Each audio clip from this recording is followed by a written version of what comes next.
തദ്ദേശ സ്വയംഭരണ തെരഞ്ഞെടുപ്പിലേറ്റ കനത്ത തോൽവിക്ക് പിന്നാലെ CPM-നുള്ളിലെ വിഭാഗീയത മറനീക്കി പുറത്തു വന്നിരിക്കുകയാണ്. പത്തനംതിട്ട ജില്ലയിലാണ് ആദ്യ വെടി പൊട്ടിയിരിക്കുന്നത്. മുൻ MLA KCR എന്നറിയപ്പെടുന്ന KC രാജഗോപാലാണ് കോഴഞ്ചേരി ഏരിയ സെക്രട്ടറി TV സ്റ്റാലിനെതിരെ അതിരൂക്ഷ വിമർശനവുമായി രംഗത്തെത്തിയിരിക്കുന്നത്. ഇത് പത്തനംതിട്ടയിലെ പാർട്ടിയുടെ കെട്ടുറപ്പിനെ ബാധിക്കുമെന്ന് തീർച്ചയാണ്. വലിയ കോളിളക്കമുണ്ടാക്കുന്ന വെളിപ്പെടുത്തലുകളാണ് KCR നടത്തിയിരിക്കുന്നത്. അതിരൂക്ഷ വിമർശനമാണ് സ്റ്റാലിനെതിരെയും പാർട്ടിയുടെ മറ്റ് ചില പ്രാദേശിക ജില്ലാ നേതാക്കൾക്കെതിരെയും KCR നടത്തിയത്. തന്നെ കാലുവാരി എന്നാണ് അദ്ദേഹം കുറ്റപ്പെടുത്തുന്നത്. മെഴുവേലി ഗ്രാമപഞ്ചായത്തിൽ നിന്നാണ് മുൻ MLA കൂടിയായ KCR മത്സരിച്ചത്. കേവലം 28 വോട്ടുകൾക്കാണ് അദ്ദേഹം വിജയിച്ചത്. അദ്ദേഹത്തിന് പുറമെ ആ പഞ്ചായത്തിൽ മത്സരിച്ച CPM-ൻ്റെ കാൻഡിഡേറ്റുകൾ, സ്ഥാനാർത്ഥികൾ എല്ലാവരും തോറ്റു എന്നാണ് ലഭിക്കുന്ന വിവരം. ഈ TV സ്റ്റാലിൻ ചരട് വലിച്ചതുകൊണ്ടാണ്, പാലം വലിച്ചതുകൊണ്ടാണ് താൻ തോറ്റതെന്ന് KCR തുറന്നടിച്ചിരിക്കുകയാണ്. അദ്ദേഹത്തിൻ്റെ വാക്കുകൾ നമുക്ക് ശ്രവിക്കാം. അദ്ദേഹത്തിൻ്റെ വാക്കുകൾ നമുക്ക് ഇങ്ങനെയാണ് അദ്ദേഹം പറഞ്ഞത്. തന്നെ ഈ തിരഞ്ഞെടുപ്പിൽ പാർട്ടി വേണ്ട വിധം ഉപയോഗിച്ചില്ല. താൻ ജയിക്കരുത് എന്ന് സ്റ്റാലിന് പ്രത്യേക താല്പര്യമുണ്ടായിരുന്നു. നേതൃത്വത്തിൻ്റെ പിടിപ്പുകേടിലാണ് കോഴഞ്ചേരി ഏരിയ കമ്മിറ്റിക്ക് കീഴിലെ എല്ലാ പഞ്ചായത്തുകളും CPM-ന് നഷ്ടമായത്. അതുപോലെ കോൺഗ്രസ്സുകാരിൽ ചിലരുടെ സഹായം കൊണ്ടാണ് താൻ 28 വോട്ടിന് കയറിക്കൂടിയതെന്നും KCR തുറന്നടിക്കുന്നു. സ്റ്റാലിൻ വിവരം കെട്ടവനാണ്, പത്രം വായിക്കാത്തവനാണ്, സമൂഹത്തിൽ എന്താണ് നടക്കുന്നതെന്ന് അറിയില്ല. ഇത്തരത്തിലുള്ള സ്റ്റാലിന്മാരാണ് പാർട്ടിയിലുള്ളത്. ഇവരെ പുറത്താക്കണം. തന്നെ തോൽപ്പിക്കാൻ എല്ലാ ശ്രമവും നടത്തി സ്റ്റാലിൻ. ഇയാൾ വീണ ജോർജിനെയും തോൽപ്പിച്ച് ആറന്മുളയിൽ നിന്ന് നിയമസഭയിലേക്ക് ഭാവിയിൽ മത്സരിക്കാൻ വേണ്ടി ചരടുവലി നടത്തുകയാണെന്നും KCR ആരോപിക്കുന്നു. നിസ്സാര കാര്യമല്ല KCR പറഞ്ഞിരിക്കുന്നത്. KCR പഴയ VS ഗ്രൂപ്പുകാരനാണ്. VS-നെ കുറിച്ച് ചോദിച്ചാൽ ഇപ്പോഴും വികാരാധീനനായിട്ട് സംസാരിക്കും. ഒരു VS-ൻ്റെ അടിയുറച്ച ഒരു ശിഷ്യനാണ്, അല്ലെങ്കിൽ VS-ന് കീഴിലുള്ള VS ഗ്രൂപ്പിലെ ഒരു അടിയുറച്ച പോരാളിയാണ് KCR എന്ന് വ്യക്തമാണ്. എന്നാൽ ഈ TV സ്റ്റാലിനെ സംബന്ധിച്ച് ഇങ്ങനെയൊന്നുമല്ല. സ്റ്റാലിൻ ഇതിനോട് പ്രതികരിച്ചത് തനിക്ക് എല്ലാ കാര്യങ്ങളും പുറത്തു പറയാൻ പറ്റില്ല. KCR ഇതൊക്കെ പരാതികളുണ്ടെങ്കിൽ അത് പാർട്ടി വേദികളിലാണ് ഉന്നയിക്കേണ്ടിയിരുന്നത്. ഇങ്ങനെ പരസ്യമായിട്ട് പത്രക്കാരോട് പറയുന്നത് അച്ചടക്ക ലംഘനമാണ്. ഇതിനുള്ള മറുപടി താൻ പാർട്ടിക്കുള്ളിൽ കൊടുക്കും, അല്ലാതെ പുറത്തു പറയുന്ന ശീലം തനിക്കില്ല എന്നൊക്കെ വിശദീകരിച്ചുകൊണ്ട് അച്ചടക്കത്തിൻ്റെ വാളോങ്ങി KCR-നെ മര്യാദ പഠിപ്പിക്കാനാണ് TV സ്റ്റാലിൻ മുന്നോട്ട് പോകുന്നത് എന്ന് നമുക്ക് അറിയാം. എന്തായാലും മെഴുവേലി ഗ്രാമപഞ്ചായത്തിലെ 8ാം വാർഡിൽ നിന്നാണ് കേവലം 28 വോട്ടുകളുടെ ഭൂരിപക്ഷത്തിൽ ഇദ്ദേഹം വിജയിച്ചിരിക്കുന്നത്. അതേസമയം സ്റ്റാലിനെതിരെ ഉന്നയിച്ച ആരോപണങ്ങളിൽ താൻ ഉറച്ചു നിൽക്കുകയാണെന്നും പാർട്ടിക്കുള്ളിൽ ഇത് സംബന്ധിച്ച പരാതി കൊടുക്കുമെന്നും CITU സംസ്ഥാന സമിതി അംഗം കൂടിയായ KCR പറയുന്നു. ഈ കോഴഞ്ചേരി മേഖലയിൽ എവിടെയും ഭരണം കിട്ടാതെ CPM തകർന്നു പോയതിന് കാരണം സ്റ്റാലിൻ്റെ പിടിപ്പുകേടാണെന്നും സ്റ്റാലിനാണ് അതിന് ഉത്തരവാദിയെന്നും KCR തുറന്നു പറയുകയാണ്. എന്തായാലും CPM-നുള്ളിലെ വിഭാഗീയത മറനീക്കി പുറത്തു വന്നിരിക്കുന്നു എന്നത്, പത്തനംതിട്ടയിൽ നിന്ന് ആദ്യ വെടി പൊട്ടിയിരിക്കുന്നു എന്നതും നമുക്ക് മനസ്സിലാക്കാം. ഇത് കൊല്ലം, തിരുവനന്തപുരം, ആലപ്പുഴ, പത്തനംതിട്ട തുടങ്ങിയ തെക്കൻ ജില്ലകളിൽ വളരെ കൃത്യമായിട്ട് VS-ന് ഇപ്പോഴും ശക്തിയുണ്ട്. VS-ൻ്റെ പഴയകാല അണികൾ, VS-നോടൊപ്പം നിന്നവർ ഈ ജില്ലകളിൽ ഇപ്പോഴും ശക്തമായി പാർട്ടിക്ക് വേണ്ടി നിലകൊള്ളുന്നു എന്നുള്ളതും ഈ ഒരു സംഭവത്തിൽ നിന്ന് നമുക്ക് മനസ്സിലാക്കാം.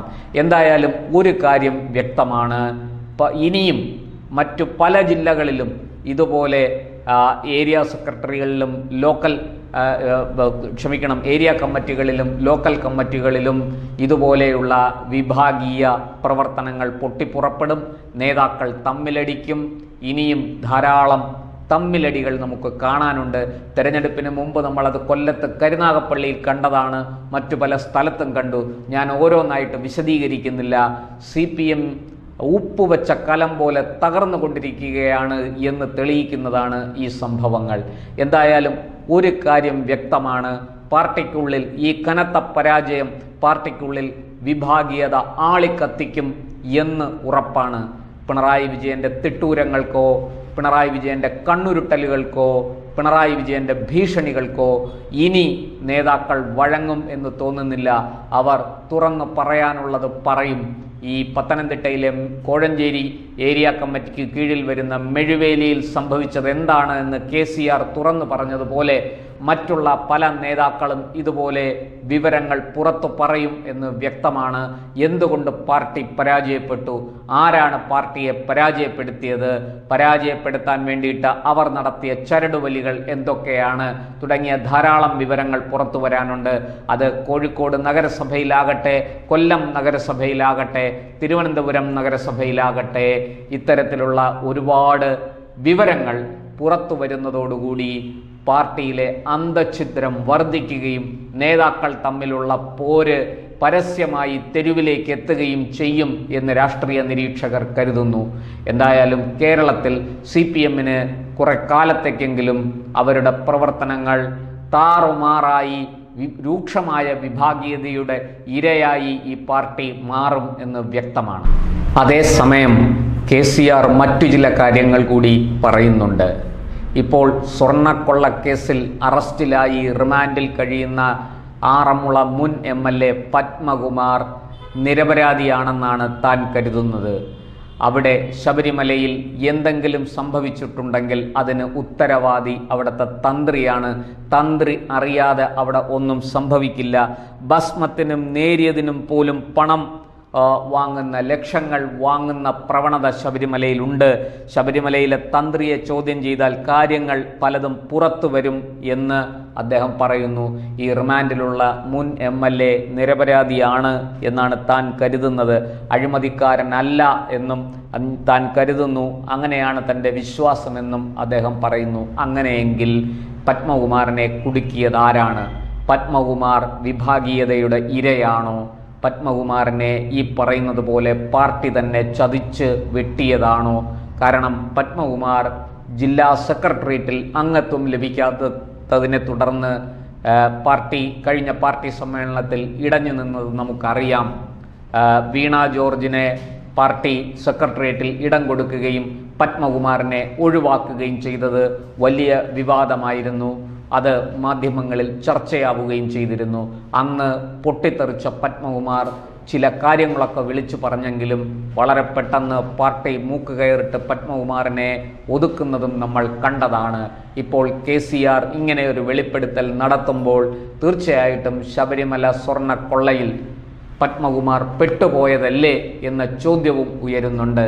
എന്തായാലും പത്മകുമാർ ദേവസ്വം ബോർഡ് പ്രസിഡന്റായിരുന്ന കാലത്താണ് ശബരിമലയിൽ സ്വർണ്ണക്കൊള്ള നടന്നത്. അതുകൊണ്ട് പത്മകുമാറിന് അതിൽ നിന്ന് കൈകഴുകി രക്ഷപ്പെടാൻ കഴിയില്ല. പക്ഷേ KCRന്റെ വെളിപ്പെടുത്തൽ മറ്റെന്തൊക്കെയോ വലിയ ഗൂഢാലോചന ഇതിൻ്റെ പിന്നിൽ നടന്നിരിക്കുന്നു എന്ന് വ്യക്തമാക്കുന്നു.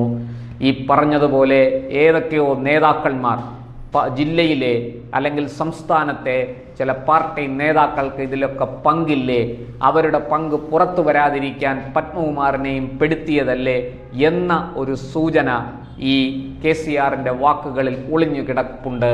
അത് കൂടുതൽ രഹസ്യങ്ങൾ അതിനെ സംബന്ധിച്ചത് പുറത്തു വരാനുണ്ട്. വരും ദിവസങ്ങളിൽ അതൊക്കെ പുറത്തു വരും എന്ന് തന്നെ നമുക്ക് കരുതാം. എന്തായാലും പാർട്ടിയിലെ വിഭാഗീയത മാധ്യമങ്ങളെ സംബന്ധിച്ചിടത്തോളം കോളടിച്ച ഒരു സാഹചര്യമാണ്. കാരണം ഇരയെ കിട്ടാതെ വിശന്ന് വലഞ്ഞു നടക്കുന്ന ചെന്നായയുടെ വിശപ്പ് വളരെ പണ്ട് തൊട്ടേ പ്രസിദ്ധമാണ്. അതുപോലെ മാധ്യമങ്ങളെ സംബന്ധിച്ചിടത്തോളം വീണ് കിട്ടിയ ഇരയാണ് CPMനുള്ളിലെ വിഭാഗീയത. അതുകൊണ്ട് തന്നെ അത് ആളിക്കത്തിക്കാൻ മാധ്യമങ്ങളെല്ലാവരും തങ്ങളാൽ കഴിയുന്ന വിധത്തിൽ ശ്രമിച്ചേക്കും. പ്രത്യേകിച്ചും ഓൺലൈൻ ഡിജിറ്റൽ മാധ്യമങ്ങൾ അവ തങ്ങൾക്ക് കഴിയുന്ന വിധത്തിൽ, തങ്ങളെ കൊണ്ടാകുന്ന വിധത്തിൽ ഓവർ ടൈം പണിയെടുത്തിട്ടാണെങ്കിലും CPM വിഭാഗീയത പുറത്തു കൊണ്ടുവരും. പാർട്ടിയെ കാത്തിരിക്കുന്നത് വലിയ കടുത്ത വെല്ലുവിളികളാണ്. നിയമസഭാ തെരഞ്ഞെടുപ്പിന് മുന്നോടിയായി തന്നെ പല രഹസ്യങ്ങളും പുറത്തു വരാനുണ്ട്. അതൊക്കെയും പുറത്തു വരും എന്ന പ്രതീക്ഷയാണ് പൊതുവെ രാഷ്ട്രീയ നിരീക്ഷകർക്കും ഉള്ളത്.